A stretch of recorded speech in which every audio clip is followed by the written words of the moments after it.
Hello everyone, welcome back to topper बेंस।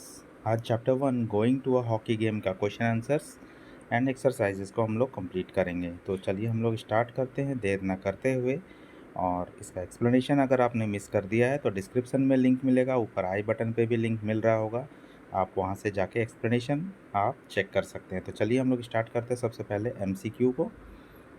सबसे पहला MCQ है, when मैकाटो came home and saw that his mother was in bed, he became upset because his mother would not be able to take him to watch the hockey game.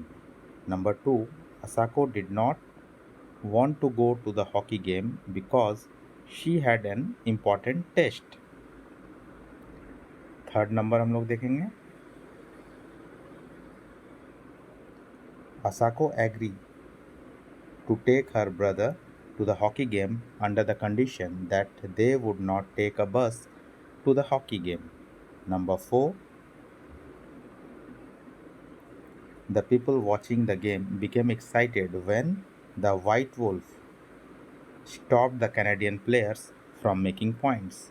Number 5, Asako bought sweet potatoes on their way back home because the steaming sweet potatoes in their pockets would keep them warm. अब हम लोग question answer को start करेंगे।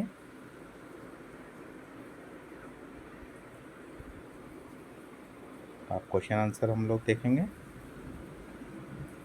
How does Makoto react when he comes home to find his mother unwell? How does Makoto react?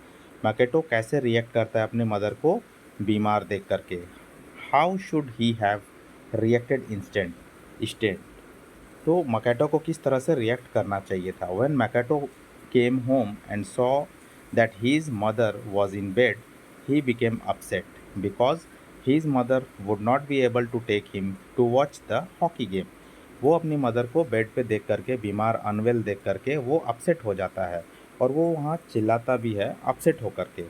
ठीक है, और upset वो इसलिए होता है क्योंकि उसे हॉकी गेम देखना था, उसकी मदर उसको ले जाने वाली थी, लेकिन उसकी मदर अब लेकर के नहीं जा सकती क्योंकि वो अनवेल हो चुकी है, बीमार हो चुकी है, इसलिए वो अपसेट हो गया था। तो सेकंड पार्ट का आंसर क्या है, उसको किस तरह से रिएक्ट करना चाहिए था? He should have reacted in a polite and caring manner to her mother. उसको पोलाइट वे में अपनी मदर से बात करना चाहिए था, बिहेव करना चाहिए था, क्योंकि उसकी मदर जो है वो अनवेल हो चुकी थी, बीमार हो चुकी थी। Number 2, why does Makoto call the hockey game a once in a lifetime event? Makoto calls the game a once in a lifetime event because he is sure that no other team will ever come to their city to play a game. क्योंकि उसको पता था दूसरा कोई team जो है अब उसके सिटी में खेलने के लिए नहीं आएगा। Number 3, biting cold winds were blowing but I couldn't say I wanted to leave.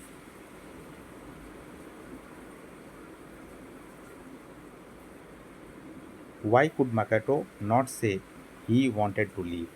Makoto couldn't say he wanted to leave because he was enjoying the game and didn't wanted to miss any part of it instead of the cold winds. ठंडी हवा वहाँ पे थी, बहुत ठंड मौसम था, फिर भी वो गेम को छोड़ करके नहीं जाना चाहता था, है ना? क्योंकि वो गेम को एंजॉय कर रहा था और गेम को वो छोड़ना नहीं चाहता था कि कोई भी पार्ट जो है उससे मिस हो जाए। Next question number 4, why is Makoto surprise to see Asako enjoying the game? Makoto surprise हो जाता है अपनी बहन असाको को इंजॉय करते देख करके, गेम को इंजॉय करते देख करके। What does this tell us about him? इससे क्या पता चलता है उसके बारे में? Makoto was surprise to see Asako enjoying the game because initially she was not interested to watch the game. क्योंकि स्टार्टिंग में असाको जो उसकी बहन थी उसको गेम में कोई इंटरेस्ट नहीं था, है ना? इसीलिए जब वो देखता है कि उसकी बहन इंजॉय कर रही है गेम को, तब वो देख करके सरप्राइज हो जाता है। This tells us that Makoto was unaware of his sister's likes and dislikes. इससे ये पता चलता है कि माकोटो को अपनी बहन के लाइक्स और डिसलाइक्स के बारे में कुछ पता ही नहीं है ना?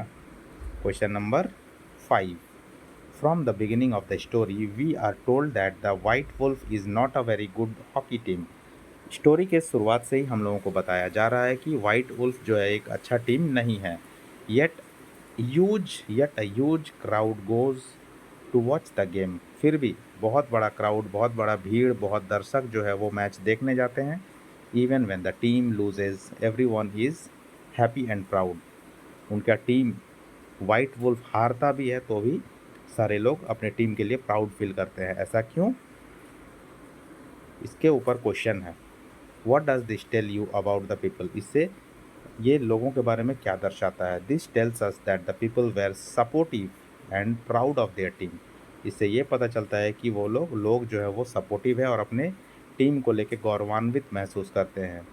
रिगार्डलेस ऑफ देयर परफॉर्मेंस, उनका परफॉर्मेंस जैसा भी हो लेकिन वो लोग अपने टीम को सपोर्ट करते हैं और उस दिन अच्छे से सपोर्ट कर भी रहे थे।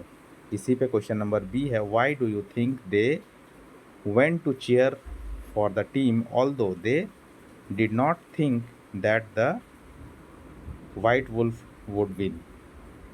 इसका आंसर है, I think they wanted to show their support and love for their team although they know that they will lose. उनको पता था कि उनकी टीम जो है वो शायद हार जाएगी, फिर भी वो अपना सपोर्ट और प्यार दिखा रहे थे। अप्रिसिएटिंग द टेक्स्ट का पहला क्वेश्चन है, through out the text the author uses different, ऐसे डॉट डॉट मैंने दिया है, इससे आप क्वेश्चन को पूरा कर लेंगे और इसका आंसर मैं बता रहा हूँ अभी। I cried, I said almost in tears. Give us a clear picture of how Makoto is feeling and his emotional state. Next question है, Asako and Makoto are siblings. दोनों भाई बहन थे, असाको और Makoto. And yet they are quite different from each other. What are the adjectives? ऐसे dot dot दिया, आप question को पूरा कर लेंगे। क्वेश्चन का आंसर है, असाको वॉज काम एंड केयरिंग। असाको जो थी वो बहुत शांत थी और केयरिंग भी थी। Whereas Makoto was passionate. Makoto जो था वो बहुत पैशनेट था, किसके लिए? अपने गेम के लिए, हॉकी का गेम देखने के लिए। एंड इम्पेशेंट, और वो बहुत ही उतावला था गेम को देखने के लिए, for the game. Asako was caring for his brother as she sacrificed her own plans to accompany her brother. और असाको देखो कितना केयरिंग थी, वो अपने प्लान को, अपने टेस्ट का जो प्लान था उसका, उसको छोड़ करके वो अपने भाई को हॉकी का गेम दिखाने के लिए अकम्पनी करके ले करके गई थी, है ना। तो इससे पता चलता है असाको कितना केयरिंग थी। तो ये चैप्टर यहाँ पे ख़त्म होता है। कैसा लगा आपको कमेंट करके ज़रूर बताइए। प्लेलिस्ट विजिट कीजिए, प्लेलिस्ट में आपको सारे चैप्टर्स मिलेंगे और आपको जो रिक्वायरमेंट है वो ज़रूर कमेंट कीजिए। चैनल को सब्सक्राइब कर लीजिए, वीडियो को लाइक कीजिए और दोस्तों के साथ शेयर भी कर दीजिए। चलिए मिलते हैं नेक्स्ट वीडियो में, तब तक के लिए goodbye and have a nice day.